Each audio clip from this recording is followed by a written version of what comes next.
आज की इस वीडियो में एक ऐसे हेल्थ इशू के बारे में डिस्कस करने वाला हूं जिसको लेकर लोगों को काफी देर से पता चलती है।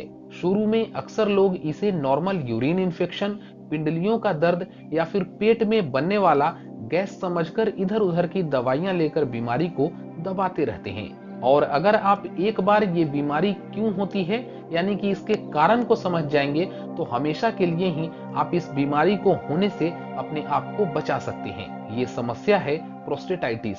तो आइए इस वीडियो में मैं आपको बताता हूं कि प्रोस्टेटाइटिस क्या होता है, इसके होने का क्या कुछ मुख्य रीजन है और कैसे ये समस्या मैस्टरबेशन यानी कि हस्तमैथुन और आपके गलत सेक्स प्रैक्टिस से जुड़ा हुआ है। और अगर आप इस समस्या से ग्रसित हैं तो कौन कौन सी ऐसी ट्रीटमेंट है जिसको लेकर इस समस्या से आप छुटकारा पा सकते हैं, इन तमाम टॉपिक्स पे इस वीडियो में मैं आपको बताने वाला हूं।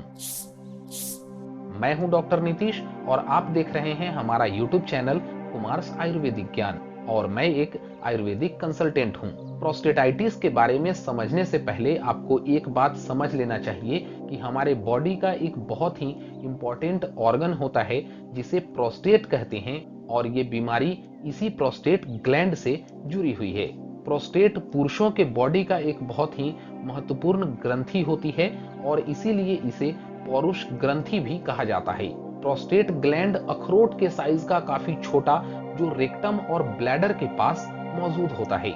इसके अगर मेजर फंक्शन की बात करें तो मैं आपको बता दूं कि प्रोस्टेट ग्लैंड नजदीकी शुक्राणुओं वाली तरल पदार्थ से मिलकर और अधिक तरल पदार्थ बनाने का काम करती है, जो पुरुषों में आफ्टर सेक्सुअल इंटरकोर्स या फिर मैस्टरबेशन के बाद वीर्य के रूप में बाहर आता है। आपको एक बात और समझने की जरूरत है कि हम पुरुषों में यूरिन यानी कि पेशाब और वीर्य दोनों एक ही नली से बाहर आती है। इस सिचुएशन में ये प्रोस्टेट ग्लैंड ही होता है जो ये डिसाइड करता है कि कब इस नली से यूरिन को पास करानी है और कब वीर्य को बाहर निकलने के लिए अलाउ करना है। लेकिन जब इस ग्रंथि में किसी प्रकार का इन्फेक्शन या फिर सूजन हो जाती है तो इसे प्रोस्टेटाइटिस का नाम दिया जाता है और ये एक बीमारी होती है। इस बीमारी की अगर लक्षण की बात करें तो इसकी वजह से आपको पेशाब करने में तेज दर्द या फिर जलन महसूस हो सकती है। पेट के निचले हिस्से में दर्द और चुभन जैसा महसूस होता है। प्रोस्टेटाइटिस की वजह से आपकी पेशाब की धार पतली हो सकती है और कई बार पेशाब करने के दौरान आपको तेज दर्द, जलन और चुभन जैसा महसूस होता है। इसके अलावा पेशेंट को बुखार जैसी समस्या भी हो सकती है। और अब सबसे इंपॉर्टेंट कि ये बीमारी आखिर होती ही क्यों है, यानी कि इसके कारण की बात करें तो मैं आपको बता दूं कि अगर आप कम पानी पीते हैं, इसकी वजह से भी आपका यूरिन कंसंट्रेटेड, गाढ़ा और पीले कलर का हो सकता है और ये भी एक प्रोस्टेटाइटिस का कारण बनता है। इसके अलावा प्रोस्टेटाइटिस का सबसे मेन रीजन होता है बैक्टीरियल इन्फेक्शन, क्योंकि एक बैक्टीरिया ई कोलाई जो यूरेथ्रा में पाया जाता है। इसके अलावा अगर आप सेक्सुअली ट्रांसमिटेड डिजीज यानी कि एसटीडीज या फिर यूरिनरी ट्रैक इन्फेक्शन जैसी समस्या से ग्रसित हैं तो भी आपको प्रोस्टेटाइटिस हो सकती है। इसके अलावा अगर आपके मल्टीपल पार्टनर्स के साथ सेक्सुअल रिलेशन है तो भी ये समस्या होने की संभावना बनती है और इसीलिए अक्सर प्रोस्टेटाइटिस पेशेंट को डॉक्टर्स एचआईवी और एसटीडीज एसटीडीज के टेस्ट भी कराते हैं।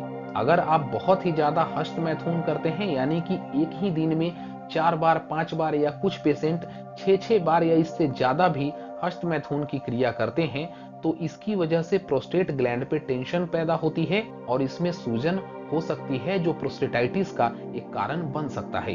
वैसे मैं आपको बता दूं कि नॉर्मल सेक्स करना यानी कि वीक में अगर आप 1 या 2 बार करते हैं तो ये प्रोस्टेट ग्लैंड के लिए अच्छा होता है, क्योंकि नॉर्मल सेक्स प्रक्रिया से प्रोस्टेट खाली होता है।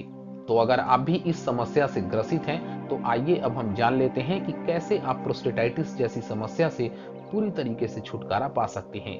तो इसके लिए आपको अपने डाइट में विटामिन सी रिच डाइट का सेवन जरूर करना चाहिए, जैसे कि आंवला, ऑरेंज, मौसमी, पाइनएप्पल और अलग अलग मौसमी फल का सेवन करना चाहिए, क्योंकि विटामिन सी आपके इम्यूनिटी को बूस्ट तो करती ही है, साथ ही साथ बैक्टीरियल इन्फेक्शन के लिए भी एक दवा के रूप में काम करती है। इसके अलावा आपको अपने बॉडी को हाइड्रेटेड रखना चाहिए।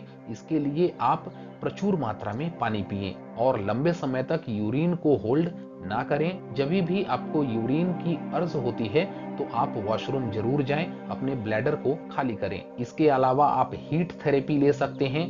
कुछ एक्सरसाइजेज है जो आपके ब्रेन को रिलैक्स करती है, साथ ही साथ कुछ एक्सरसाइजेज जो आपके पेल्विक फ्लोर मसल को स्ट्रेंथन करती है। इन एक्सरसाइजेज को, योगा को आप फॉलो जरूर करें। इसके अलावा अगर किसी आयुर्वेदिक मेडिसिन की बात करूं तो गोखरू या फिर गोक्षुरादि गुग्गुल इस समस्या के लिए बहुत ही कारगर औषधि होती है। इसके अलावा डॉक्टर्स पेशेंट को उनके लक्षण के अकॉर्डिंग और भी कई सारी मेडिसिन प्रिस्क्राइब करते हैं जो पेशेंट टू पेशेंट वेरी करती है। तो अगर आप भी इस तरीके की कोई समस्या से ग्रसित हैं तो आप हमें वीडियो के नीचे कमेंट करके या फिर पर्सनल कंसल्टेशन के लिए आप हमें इंस्टाग्राम पे मैसेजेस करके भी हमसे कंसल्ट कर सकते हैं।